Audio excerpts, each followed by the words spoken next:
وہ کون سے گناہ ہیں جن کو شریعت نے بڑے بڑے گناہ قرار دیا ہے؟ اللہ کے نبی کے پاس ایک صحابی آئے، کہا اے اللہ کے نبی، ایو الذنب اعظم، سب سے بڑا گناہ کیا ہے؟ سب سے بڑا گناہ کیا ہے؟ آپ نے فرمایا ان تجعل للہ ندا وہو خلقک، سب سے بڑا گناہ یہ ہے کہ تم اللہ کے برابر کسی کو ٹھہراؤ۔ کرسمس کا تہوار آیا، کل میں کلکتہ میں تھا، کلکتہ ایئرپورٹ سے اترا، مجھے ہاوڑا اسٹیشن جانا تھا، میں بائک کے اوپر جا رہا تھا، راستے میں دیکھا بہت بڑا ٹینٹ لگا ہوا ہے اور بہت بڑی بڑی لائٹیں لگی ہیں اور کرسمس کا تہوار منایا جا رہا ہے، اور وہ تہوار منانے والا کوئی غیر مسلم نہیں ہے، مسلمان ہے۔ اس علاقے کا جو ایم ایل اے ہے، اس علاقے کا جو ایم پی ہے، وہ بیچارہ لوگوں کو خوش کرنے کے لیے کرسمس منا رہا ہے۔ میں کہتا ہوں ایسی پالیٹکس اور ایسی راجنیتی ہمیں نہیں کرنی ہے جس پالیٹکس کے چکر میں اور جس راجنیتی کے چکر میں اپنے دین اور ایمان سے ہمیں ہاتھ دھونا پڑے۔ ہمیں نہیں چاہیے ایسے ایم پی، ہمیں نہیں چاہیے ایسے ایم ایل اے جو اپنی توحید اور اپنے ایمان کا سودا کر لے۔ میرے بھائی، کرسمس منا رہے ہو؟ ہمارے نوجوان لڑکے جو کالجوں میں پڑھتے ہیں، جو ہماری نوجوان لڑکیاں کالجوں میں پڑھتی ہیں، یہ فیس بک کے اوپر بیچارے اپنے آپ کو بہت شانتی پریہ ثابت کرنے کے لیے 25 دسمبر کو یہ فیس بک پر لگاتے ہیں، merry Christmas to all brothers and sisters. کیا کہتے ہیں؟ میری کرسمس، کرسمس کی مبارکباد دے رہے ہیں۔ تیرے بقرعید کا تہوار آیا تو کسی عیسائی نے بکرا تو نہیں کاٹا، تیری عید کا تہوار آیا تو کسی عیسائی نے آ کر کے تیری عیدگاہ میں 2 رکعت نماز تو نہیں پڑھی۔ تجھے بڑی خوشی ہے اس کے کرسمس منانے کی؟ تجھے معلوم ہے یہ کرسمس کا تہوار کیوں منایا جا رہا ہے؟ کرسمس کے تہوار کے اوپر یہ عقیدہ رکھا جاتا ہے، یہ عیسائی یہ عقیدہ رکھتے ہیں کہ اللہ تعالیٰ کو بیٹا پیدا ہوا ہے، وہ عیسیٰ مسیح کو اللہ کا بیٹا مانتے ہیں اور یہ عقیدہ رکھتے ہیں کہ آج کے دن اللہ تعالیٰ کو بیٹا پیدا ہوا ہے۔ اے مسلمان، تیرے اللہ کو گالی دی جا رہی ہے، تیرے اللہ کو برا بھلا کہا جا رہا ہے، تیرے رب کو برا بھلا کہا جا رہا ہے، اور تو کرسمس کی مبارکباد دے رہا ہے۔ تیرا عقیدہ تو یہ نہیں ہونا چاہیے۔ تیرا عقیدہ تو قرآن کی سب سے چھوٹی سورت میں بتا دیا گیا، قل هو اللہ احد اللہ الصمد لم یلد ولم یولد ولم یکن له کفوا احد۔ اے نبی آپ کہہ دیجئے اللہ ایک ہے، اللہ بے نیاز ہے، اللہ کا کوئی بیٹا نہیں اور اللہ کسی کا بیٹا نہیں، ولم یکن له کفوا احد، اور اللہ کے برابر کوئی نہیں۔ اللہ کا بیٹا بنایا جا رہا ہے اور تو ہے میری کرسمس بول رہا ہے، تو مبارکباد دے رہا ہے۔ اور بنگال کی پولیٹکس میں یہ بہت زیادہ ہو رہا ہے، میں دیکھ رہا ہوں۔ غیر مسلموں کے تہوار ہوتے ہیں، ان کے مذہبی دیوی دیوتاؤں کے فوٹو لگا لگا کر کے ہمارے یہ مسلمان جو لیڈرز ہوتے ہیں یہ ان کو شبھ کامنائیں دیتے ہیں۔ وہ کہتے ہیں صاحب پولیٹکس سے کرنا پڑتا ہے، پولیٹکس کے نام پر اگر آپ کو اپنے دین اور اپنی توحید سے کمپرومائز کرنا پڑے تو ایسی پولیٹکس سے آپ توبہ کر لیجئے میرے بھائی، نہیں کرنی چاہیے ایسی پولیٹکس۔ اسلام کے اندر دو رنگی نہیں ہے، اسلام کے اندر دوگلا پن نہیں ہے، اسلام توحید والا مذہب ہے۔ اگر آپ اسلام کو مانتے ہیں تو توحید سے کبھی کمپرومائز مت کیجیے۔ اللہ کے پیارے نبی کے پاس آفر آیا، مکہ کے کافروں نے آفر دیا، اے محمد صلی اللہ علیہ وسلم ہم آپ کو ایک بڑا بہترین آفر کرتے ہیں، ایک دن آپ ہمارے بتوں کے آگے سجدہ کیجئے، ہم ایک دن آپ کے اللہ کے آگے سجدہ کریں گے، ایک دن آپ ہماری مذہب پر ہمارے مذہب کو فالو کیجئے اور ایک دن ہم آپ کے مذہب کو فالو کریں گے۔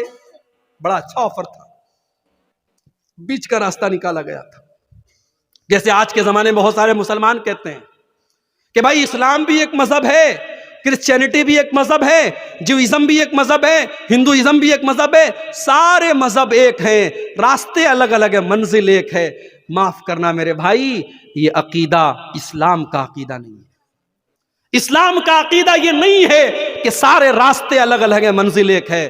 اسلام کا راستہ یہ ہے منزل بھی ایک ہے اور راستہ بھی ایک ہے، اور وہ راستہ اللہ کا راستہ ہے، وہ راستہ رسول کا راستہ ہے، وہ راستہ اسلام کا راستہ ہے۔ وَمَن يَبْتَغِ غَيْرَ الْإِسْلَامِ دِينًا فَلَن يُقْبَلَ مِنْهُ، جو اسلام کو چھوڑ کر کے کوئی اور راستہ اپنائے گا اس کے مذہب کو اللہ تعالیٰ قبول نہیں کرے گا، سویکار نہیں کرے گا. وَهُوَ فِي الْآخِرَةِ لَمِنَ الْخَاسِرِينَ، اور آخرت میں وہ خسارہ اٹھانے والوں میں سے ہوگا. اور ہندو مذہب میں بھی یہی بات کہی گئی. ہمارے ہندو بھائیوں کی بڑی مشہور کتاب ہے شریمد بھاگوت گیتا، اس کے اندر شری کرشن جی نے بھی یہی کہا ہے کہ توحید کا راستہ ہی سب کو نجات دلائے گا. سرو دھرمان پریتیج්య مامیکم شرණم ورجہ اہم توا سرو پاپیبھیہ موکشیشامی ما شوچہ.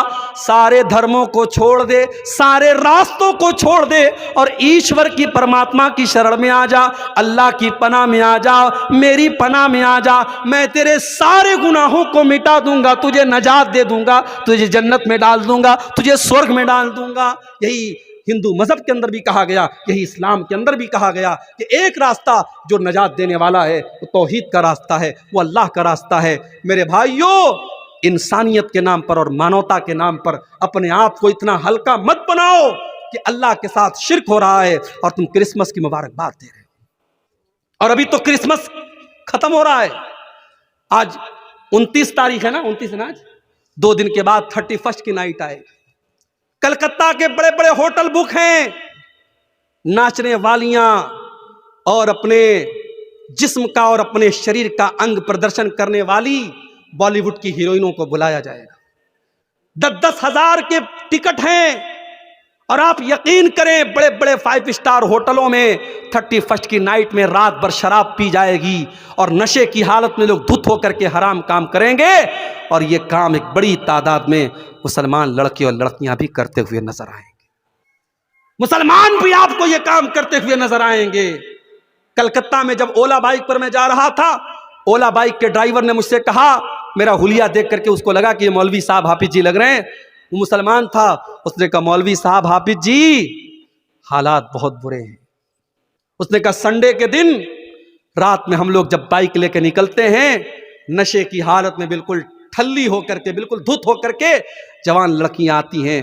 ان کے باپ کو کوئی پرواہ نہیں کہ ہماری لڑکی کہاں گئی ہے، ان کی ماں کو کوئی پرواہ نہیں ہماری جوان لڑکی کہاں گئی ہے. نشے کی حالت میں دھت ہو کر کے آتی ہیں اور ہم سے کہتی ہیں ہم کو ہمارے گھر پہنچا دو. اور ہمیں ڈر لگتا ہے کہیں ایسا نہ ہو کہ اس کو لے کر کے جب اپنی بائک پر ہم جائیں اور یہ ہم کو جکڑ کر کے ہم ہماری بائک پر جب بیٹھیں تو کہیں ایسا نہ ہو کہ ہم گناہوں کی دلدل میں چلے جائیں اور ہم کوئی غلط کام کر بیٹھیں. کہا کہ یہ کام کرنے والی مسلمان لڑکیاں بھی ہوتی ہیں اور غیر مسلم لڑکیاں بھی ہوتی ہیں. حالات یہ ہے میرے بھائی. یہ مسلمان ہیں جنہیں دیکھ کے شرمائے یہود. وضع میں تم ہو نصارہ تو تمدن میں ہنود. یہ مسلمان ہیں جنہیں دیکھ کے شرمائے یہود. مسلمان کی شادی ہو رہی ہے، ناچ گانا بھی ہو رہا ہے. مسلمان کی شادی میں ڈی جے بج رہا ہے. ماشاء اللہ بڑا پکا مسلمان ہے. کیا مجال ہے کہ اس کے اسلام پر کوئی سوال اٹھائے. اس کے گھر میں رات بھر ڈی جے چل رہا ہے. تیرے نبی نے کبھی بانسری کی آواز کو اپنے کانوں میں جانے نہ دیا. تیرے نبی کے صحابہ نے کبھی میوزک کو اپنے گھر میں آنے نہ دیا. اور تو شادی کے موقع پر رات بھر میوزک بجا رہا ہے اور تو اپنے آپ کو مسلمان کہہ رہا ہے. کیا تیرا اسلام صرف تیری مسجد اور تیری نماز تک ہے؟ تیرے شادی بیاہ میں تیرے اسلام سے کوئی مطلب نہیں. میں کہتا ہوں علماء پابندی لگا دیں. جس کے گھر میں شادی میں ڈی جے بجے گا، ناچ گانا ہوگا، سارے علماء مل کر کے یہ طے کر لے اس کے گھر میں ہم نکاح نہیں پڑھائیں گے، اس کی شادی میں ہم نہیں جائیں گے. لوگوں کے دماغ صحیح ہو جائیں گے. جائیں پڑھائیں، خود اپنا نکاح پڑھائیں. علماء منع کرتے ہم ایسی شادیوں میں نہیں جائیں گے. شادی ہماری کیسی ہو رہی ہے میرے بھائی. ماشاء اللہ باپ کے چہرے پر شرعی داڑھی ہے، ماتھے پر سجدے کا نشان ہے. شادی میں اپنی جوان بیٹی کو لے کے گیا ہے.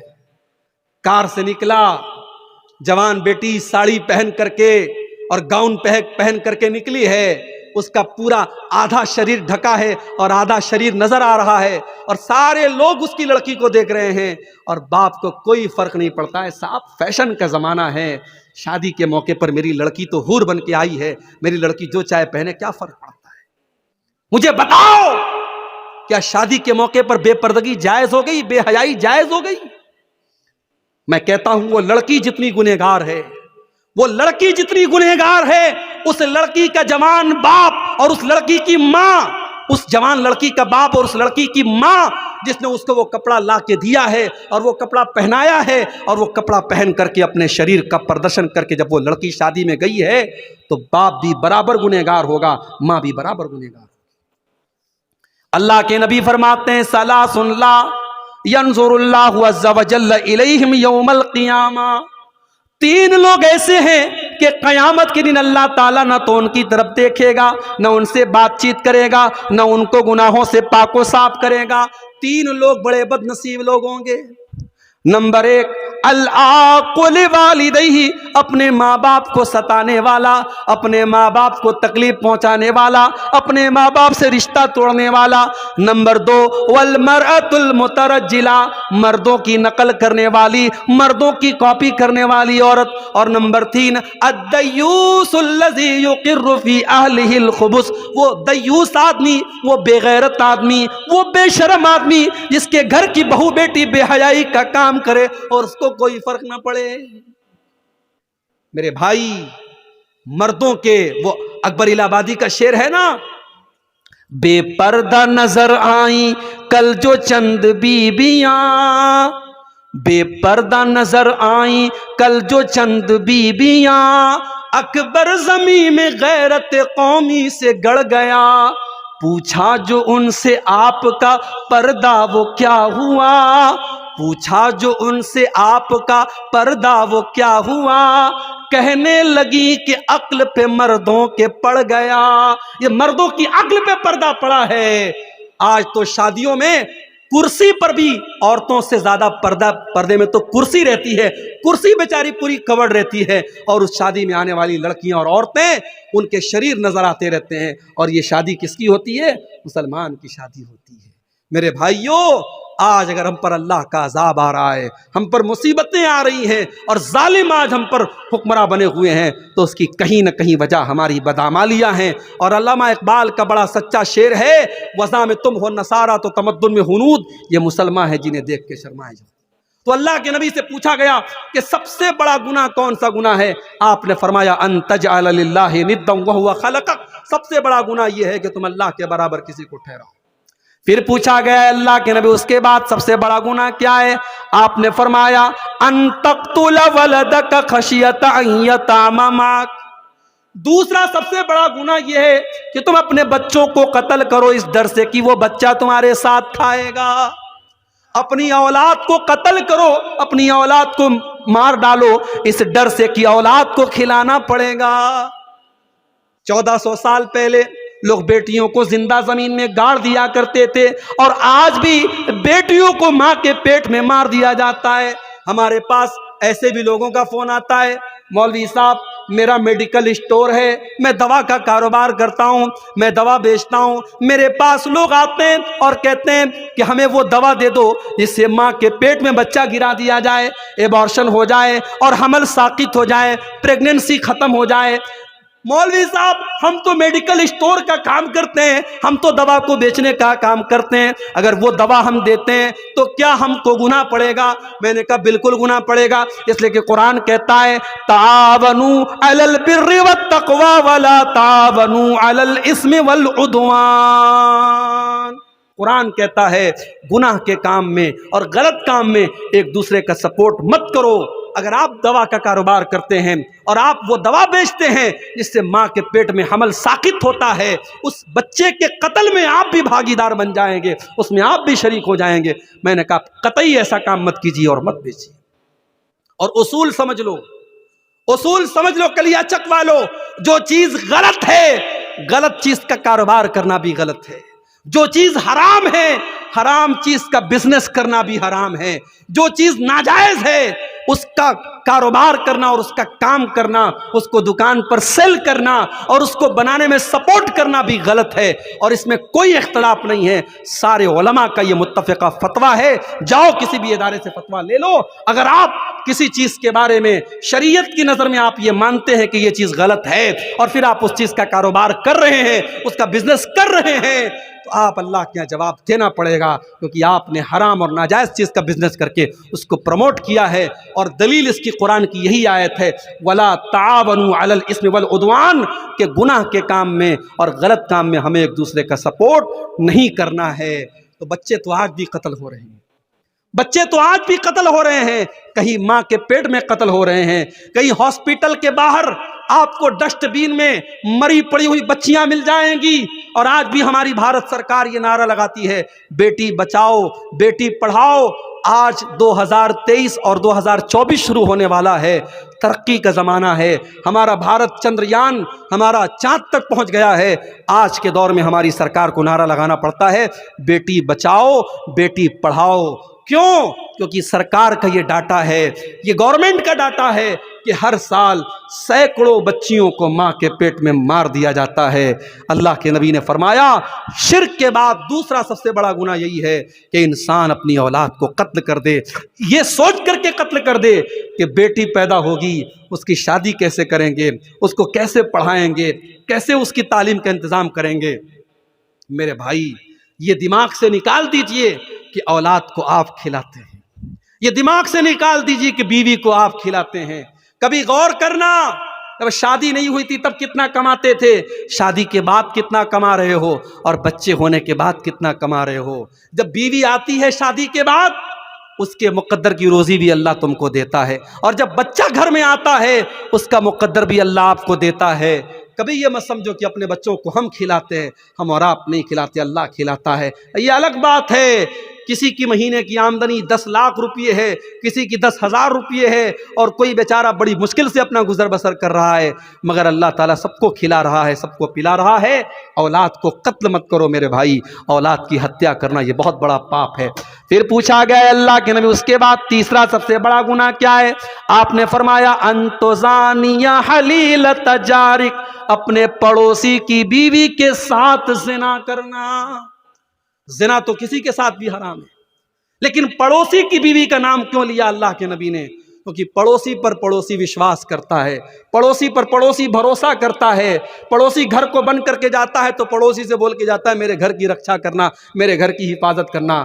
پڑوسی کا بڑا حق ہوتا ہے میرے بھائی، اگر پڑوسی کی بیوی کے ساتھ اور پڑوسی کی بیٹی کے ساتھ اور پڑوسی کی بہن کے ساتھ اگر کوئی زنا کر رہا ہے تو یہ گناہ پر گناہ ہے، یہ بہت بڑا گناہ ہے۔ اللہ کے نبی نے اس کو تیسرا سب سے بڑا گناہ قرار دیا ہے۔ آج جو حالات میرے سامنے ہیں میرے بھائی، جو حالات ہم دیکھ رہے ہیں، آج معاشرے میں شادی کو بہت مشکل بنا دیا گیا۔ آپ کے اسی کلیا چک کے علاقے میں جہاں الحمدللہ اہل حدیثوں کی بہت بڑی بستی ہے، پورا علاقہ اہل حدیثوں کا علاقہ ہے، جمعہ کی نماز میں آ جاؤ 2-2 ہزار 2,500 ہزار نمازی بھرے رہتے، اتنی بڑی بڑی مسجدیں ہیں آپ کے علاقے میں۔ لیکن اس علاقے میں جب ہم آتے ہیں اور لوگ کہتے ہیں مولوی صاحب ہمارے یہاں لین دین بہت چلتا ہے، شادی میں تھوڑا بول دیجئے گا، بڑی ڈیمانڈ کی جاتی ہے، تھوڑا اس پر بھی بول دیجئے گا۔ میں نے پوچھا غریب باپ اپنی لڑکی کی شادی کیسے کرتا ہے؟ تو کسی نے کہا مولوی صاحب غریب آدمی یا تو بینک سے لون لیتا ہے یا گھر بیچ دیتا ہے۔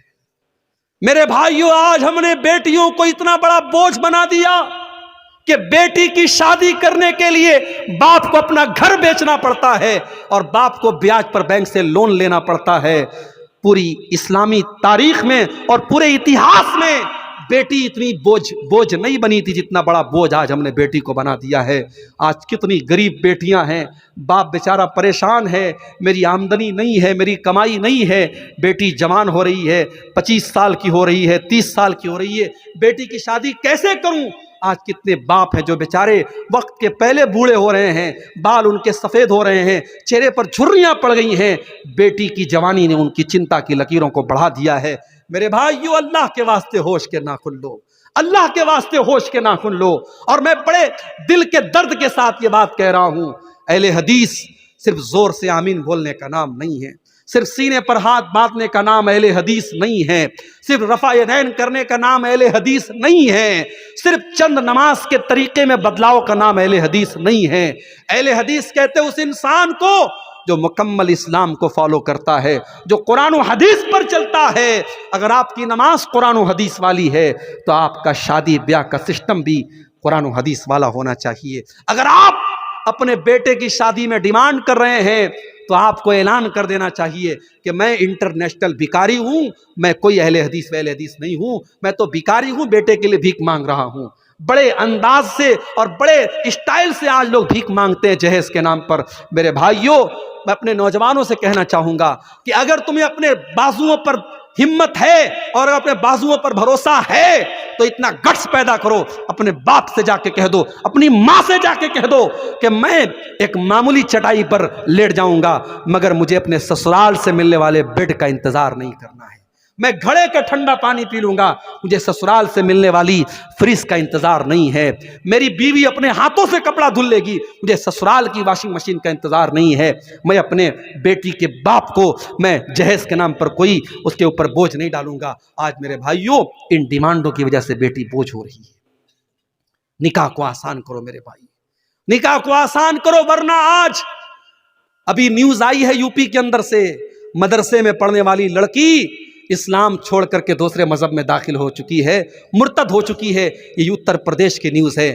آج اتر پردیش سے لے کر بنگال تک کتنی مسلمان لڑکیاں ہیں جو اسلام کو چھوڑ رہی ہیں، مرتد ہو رہی ہیں، دین اسلام کو چھوڑ کر کے دوسرے مذہب میں داخل ہو رہی ہیں۔ یہ رونے کا مقام ہے میرے بھائی۔ اسلام کوئی ایسا دین تو نہیں ہے، یہ تو اللہ کا دین ہے۔ آج یہ دور آ گیا کہ ہماری بیٹیاں، ہماری بہنیں اسلام کو چھوڑ کے جا رہی ہیں اور ہمیں سمجھانا پڑ رہا ہے کہ اسلام بہت اچھا دین ہے۔ ہم نے تو تاریخ میں سمیہ کا واقعہ پڑھا تھا، ہم نے تو تاریخ میں ایسی عورتوں کا واقعہ پڑھا تھا جنہوں نے اپنی جان دے دی مگر ایمان کو جانے نہ دیا، اور آج عشق اور پیار کے نام پر اور محبت کے نام پر مسلمان لڑکی اپنے مذہب کو اور اپنے اسلام کو چھوڑ رہی ہے۔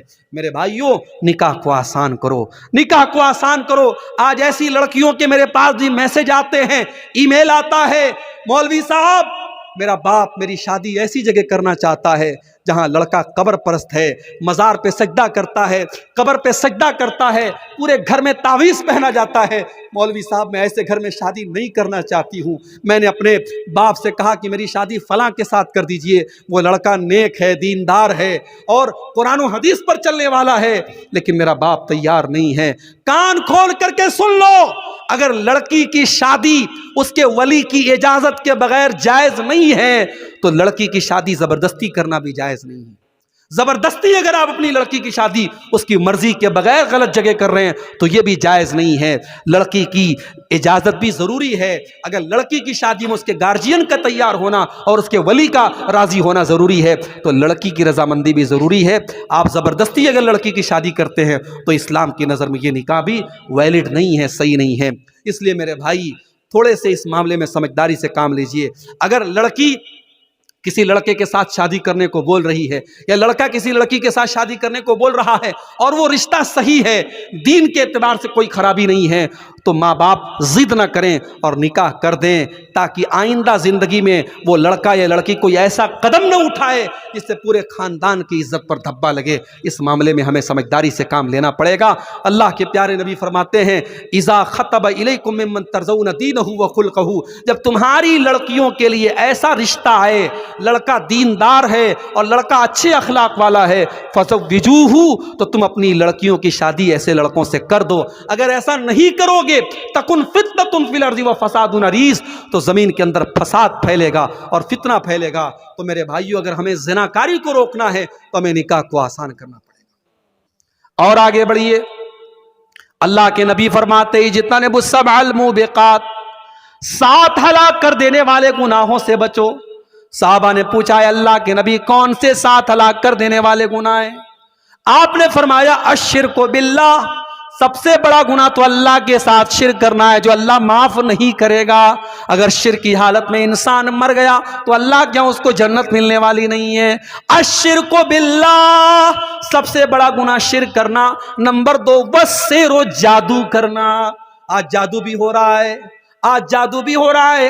آج ایک دوسرے سے حسد اور جلن میں لوگ ایک دوسرے کے اوپر جادو بھی کروا رہے ہیں، عورتیں بھی جادو کروا رہی ہیں، مرد بھی جادو کروا رہے ہیں۔ جادو کرنا کرانا حرام ہے۔ اللہ کے نبی کہتے ہیں ہلاک کر دینے والا دوسرا بڑا گناہ جادو کرنا۔ تیسرا گناہ وقتل النفس التي حرم اللہ الا بالحق، اور کسی نردوش کی ہتیا کرنا، کسی بے گناہ کا قتل کرنا، کسی بے گناہ کو قتل کر دینا اور کسی بے گناہ کو مار ڈالنا، یہ تیسرا بڑا گناہ ہے۔ نمبر 4 وَأَكْلُ الرِّبَا، سود کھانا، بیاج کھانا، انٹرسٹ کھانا اور انٹرسٹ پر لوگوں کو قرضہ دینا۔ 1 لاکھ دے کر کے 1,02,000 لینا، 1,05,000 لینا۔ سود اور بیاج کی جتنی شکلیں ہیں کان کھول کر کے سن لو، اللہ کے نبی فرما رہے ہیں وَأَكْلُ الرِّبَا، سود اور بیاج کھانا یہ بھی ہلاک کر دینے والا گناہ ہے۔ آج کتنے مسلمان ہیں جو سود اور بیاج کا لین دین کر رہے ہیں، اور سود کی جب بات آئی ہے تو یہ بھی سن لو کہ جس طریقے سے سود کا کھانا حرام ہے اور سود کا لینا حرام ہے، ویسے ہی سود اور بیاج کا دینا حرام ہے۔ آج بندھن بینک کے نام پر اور بندھن لون کے نام پر آج گھر گھر عورتوں کے نام پہ لوگ لون لے رہے ہیں اور بیاج پر پیسہ لے رہے ہیں۔ یاد رکھو، اللہ کے نبی نے بیاج کھانے والے، بیاج کھلانے والے، بیاج کو لکھنے والے، بیاج کی گواہی دینے والے سب پر اللہ کے نبی نے لعنت کی، اور آپ نے فرمایا سب برابر ہیں۔ اس لیے بیاج کے کھانے کھلانے والے کان کھول کر کے سن لے، ہلاک کر دینے والے گناہوں میں چوتھا گناہ اللہ کے نبی نے فرمایا وَأَكْلُ الرِّبَا، سود کھانا۔ نمبر 5 وَأَكْلُ مَالِ الْيَتِيمِ، اور یتیم کا مال کھانا یہ بھی بہت بڑا گناہ ہے۔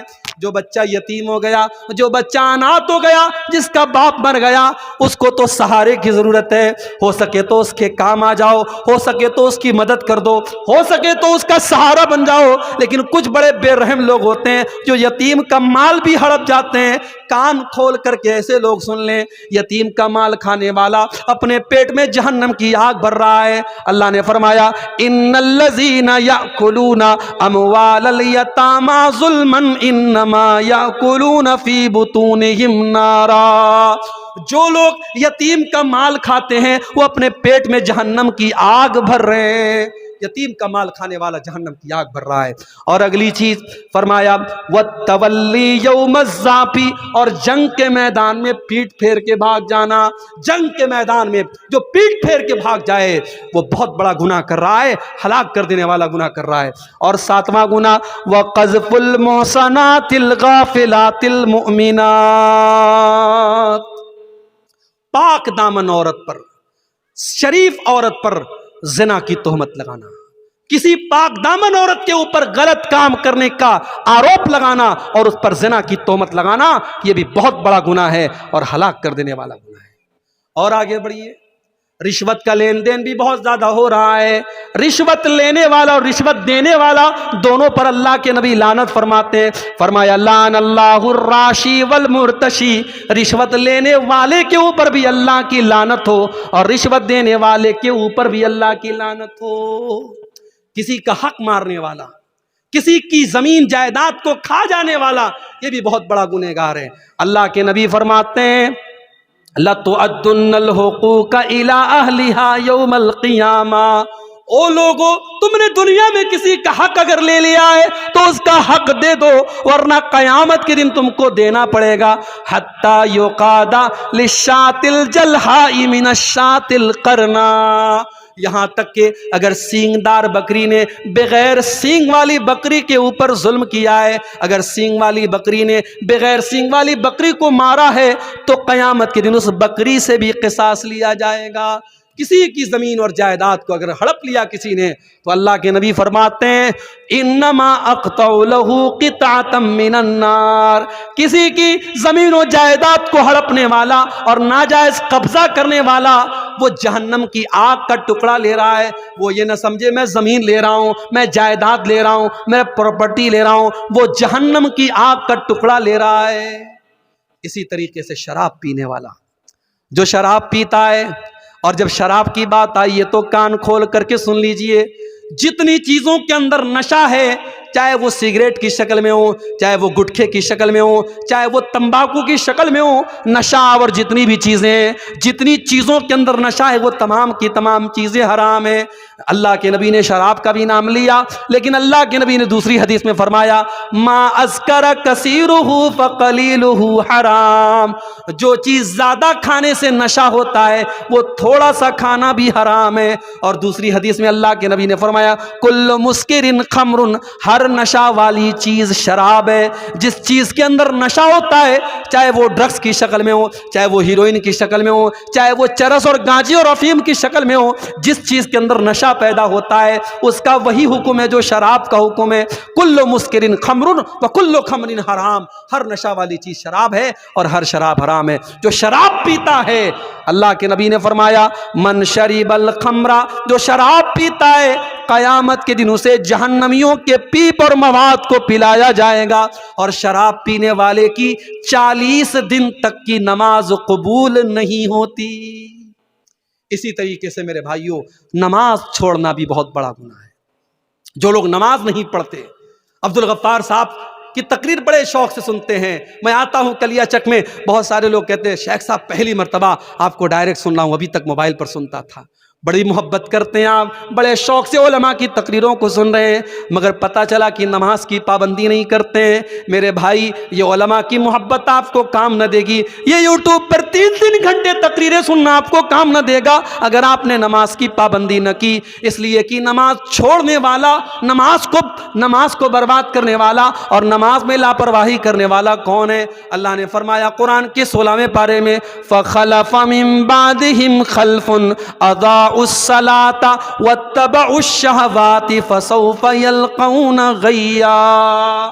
نماز کو برباد کرنے والے وہ لوگ ہیں جو نالائق لوگ ہیں، جہنم میں جانے والے لوگ ہیں، وہ نماز کو برباد کرتے ہیں۔ میرے بھائی، جس نبی سے ہم محبت کرتے ہیں، جس نبی کا ہم کلمہ پڑھتے ہیں، اس نبی کو نماز سے بڑی محبت تھی۔ اللہ کے نبی جب ٹینشن میں ہوتے تھے، حضرت بلال سے کہتے تھے، یا بلال ارحنا بالصلاۃ، اے بلال جلدی سے اذان دے دو اور نماز کے ذریعے ہمارے دل کو سکون پہنچاؤ۔ اور اللہ کے نبی نے آخری وصیت یہ فرمائی، اپنے انتقال کے پہلے آپ نے امت کو یہ میسج دیا، الصلاۃ الصلاۃ، اے لوگوں نماز کی پابندی کرو اور اپنے غلاموں اور لونڈیوں کا خیال رکھو۔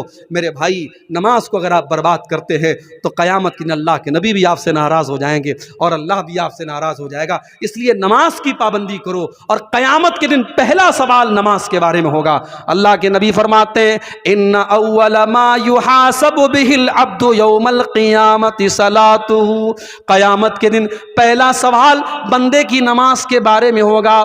فَإِن صلحت، اگر نماز صحیح ہے، اگر نماز کا معاملہ صحیح ہے، فقد افلح، تو انسان کامیاب ہو جائے گا۔ وَإِن فسدت، اور اگر نماز کا معاملہ گڑبڑ ہے، فقد خاب وخسر، تو انسان ناکام ہو جائے گا۔ نماز کا چھوڑنے والا بھی بہت بڑا گنہگار ہے۔ اور ایک آخری حدیث سنا کر کے بات ختم کرتا ہوں، ہماری ماؤں بہنوں سے ریلیٹڈ یہ حدیث ہے، اس کو بھی آپ سن لیں۔ یہ صحیح مسلم کے اندر یہ حدیث موجود ہے۔ اللہ کے نبی فرماتے ہیں کہ میں اپنی امت کے 2 لوگوں کو جانتا ہوں، صنفان من اہل النار لم ارہما، 2 قسم کے لوگ جہنم میں جائیں گے، ان کو میں نے ابھی نہیں دیکھا ہے، یعنی وہ بعد میں آئیں گے، وہ قیامت کے پہلے آئیں گے، وہ قیامت کے قریب والے دور میں آئیں گے۔ نمبر 1، قوم معہم سیاط کاذناب البقر یضربون بها الناس، ایسے لوگ آئیں گے جن کے ہاتھ میں گائے کی دم کی طرح کوڑے ہوں گے، اور وہ کوڑوں سے لوگوں کو ماریں گے، اتیاچار کریں گے، ظلم کریں گے، وہ اپنے پاور کا غلط استعمال کریں گے، وہ اپنی طاقت کا غلط استعمال کریں گے۔ ہر وہ انسان وہ جو ظلم کرتا ہے، جو لوگوں پر اتیاچار کرتا ہے، وہ اس حدیث کے اندر شامل ہے۔ آپ نے فرمایا ایسے ظالم لوگ جہنم کی آگ میں جلیں گے۔ کبھی کسی پر ظلم مت کرو میرے بھائی۔ اگر اللہ نے آپ کو پاورفل بنایا ہے، دولت والا بنایا ہے، اپنی دولت کا غلط استعمال مت کرو، اپنے پاور کا غلط استعمال مت کرو۔ یاد رکھو، جس پر ظلم کرو گے، اگر اس کے منہ سے بد دعا کی آواز نکلی تو اللہ کے نبی فرماتے ہیں کہ مظلوم کی بد دعا کے درمیان اور اللہ کے درمیان کوئی رکاوٹ نہیں ہے، اس کی بد دعا ڈائریکٹ اللہ کے پاس جاتی ہے، اور مظلوم نے اگر بد دعا کر دی تو آپ کا کام تمام ہو جائے گا، برباد ہو جائیں گے آپ۔ اس لیے کسی پر کبھی ظلم مت کرنا میرے بھائی۔ تو یہ پہلی کیٹیگری کے لوگ ہیں جو جہنم میں جائیں گے۔ اور دوسری کیٹیگری کون ہوگی؟ فرمایا وَنِسَاءٌ کاسیات عاریات ممیلات مائلات، ایسی عورتیں جو کپڑا پہننے کے باوجود ننگی ہوں گی، کپڑا پہننے کے باوجود ننگی ہوں گی، یعنی ان کا ڈریس ایسا ہوگا، ان کا کپڑا ایسا ہوگا جو ان کے شریر کو پردرشت کرے گا، ان کی باڈی کو ایکسپوز کرے گا، وہ اپنے جسم کو نظر دکھائیں گی، اپنے شریر کا پردرشن کریں گی۔ کاسیات عاریات، کپڑا پہننے کے باوجود ننگی ہوں گی۔ آج کہنے کی ضرورت نہیں ہے کہ آج مسلمانوں کے گھروں میں ایسے کپڑے پہنے جا رہے ہیں، پورا کپڑا نیٹ کا کپڑا ہے، پوری آستین نظر آ رہی ہے، پوری بیک لیس آج جو ہے کپڑے پہنے جا رہے ہیں، پوری پیٹھ نظر آ رہی ہے۔ پیٹ نظر آ رہا ہے، پورا شریر نظر آ رہا ہے، کپڑا پہننے کے باوجود وہ عورت ننگی ہے، اور مسلمانوں کے گھروں میں ایسے کپڑے پہنے جا رہے ہیں۔ آپ نے فرمایا ممیلات مائلات، ایسی عورتیں جب چلتی ہیں ان کی چال کے اندر بھی بے حیائی ہوتی ہے، وہ اپنی چال کے ذریعے دوسروں کو آکرشت کرتی ہیں، وہ شرما شرما کے نہیں چلتی، وہ تو اترا اترا کے چلتی ہیں، وہ تو بے حیا اور فاحشہ عورتوں کی طرح چلتی ہیں، مائلات، اور خود وہ ان بے حیا لوگوں کی طرف مائل ہوتی ہیں، ان کی چال بھی بے حیا عورتوں کی طرح ہوتی ہے، اور وہ غیر مردوں کی طرف آکرشت ہوتی ہیں۔ آپ نے فرمایا رؤوسہن کاسنمۃ البخت المائلہ، ان کا ہیئر اسٹائل ایسا ہوگا جیسے اونٹ کا کوہان ہوتا ہے۔ انٹرنیٹ پہ جا کے دیکھ لینا اونٹ کے کوہان والا ہیئر اسٹائل کیسا ہوتا ہے۔ اگر آپ کے گھر کی بہن بیٹی ایسا ہیئر اسٹائل بناتی ہے جو اونٹ کے کوہان کی طرح ہے تو اپنے گھر کی بہن بیٹیوں کو منع کر دینا، یہ جہنمی عورت کی نشانی بتائی گئی۔ رؤوسہن کاسنمۃ البخت المائلہ، اونٹ کے کوہان کی طرح ان کے بالوں کا جوڑا ہوگا، ان کا ہیئر اسٹائل ہوگا۔ آج کل میک اپ کے نام پہ کیا کیا ہو رہا ہے۔ ابھی میری اہلیہ ایک دن بتا رہی تھی کہ آج کل کوئی وہ ہونٹ میں کوئی انجیکشن لگا کر کے ہونٹ کو موٹا کرتی، یعنی یہ کیا کیا ہو رہا ہے۔ پلک کو جو ہے آئی برو کو بالکل جو ہے برابر کر دیتی ہیں اور اس میں کاٹ چھانٹ کرتی ہیں، جبکہ اللہ کے نبی نے متنمسات جو آئی برو کے ساتھ چھیڑ چھاڑ کرتی۔ ہاں، اگر کسی عورت کی آئی برو عام عورتوں کے مقابلے میں بہت زیادہ عجیب و غریب لگ رہی ہے، بدصورت والی کیفیت ہے، تو اس کو وہ صحیح کر سکتی ہے، لیکن خوبصورتی کے نام پر اچھی خاصی اپنی آئی برو کو سیٹ کرنا یہ صحیح نہیں ہے، اور ہونٹ کے اندر انجیکشن لگا کے ہونٹ کو موٹا کرنا یہ حرام ہے میری ماں اور بہن۔ ہاں، کسی عورت کے اگر چہرے پر بال آ گئے، ظاہر ہے کہ عورت کے چہرے پر بال نارملی نہیں آتے، تو ان کو وہ ریموو کر سکتی ہے، ان پر ویکسنگ وغیرہ کروا سکتی ہے، مگر نارمل اپنے بالوں میں ویکسنگ وغیرہ کروانا یہ صحیح نہیں ہے۔ تو فیشن کے نام پر آج بہت کچھ ہو رہا ہے۔ آپ نے فرمایا ایسی عورتیں جو بے حیائی کے کام کریں گی اور فیشن کے نام پر بے حیائی کریں گی، لا يدخلن الجنت، ایسی عورتیں جنت میں نہیں جائیں گی۔ جنت میں جانا تو بڑی دور کی بات ہے، ولا یجدن ریحھا، وہ جنت کی خوشبو بھی نہیں پائیں گی۔ اس لیے ہماری مائیں اور بہنیں اس حدیث کو سننے کے بعد اپنی اصلاح کر لیں، اپنے لباس اور اپنی ڈریس کو صحیح کر لیں۔ اور آخر میں یہی کہنا چاہوں گا میرے بھائی کہ ایک عورت کا جنت میں جانا زیادہ آسان ہے۔ آج تک آپ نے یہ سنا ہوگا عورتیں جہنم میں زیادہ جائیں گی، مگر میں آپ کو طریقہ بتا رہا ہوں، عورتیں 4 کام کر لیں تو جنت میں چلی جائیں گی۔ عورتوں کا جنت میں جانا مردوں کے مقابلے میں آسان ہے۔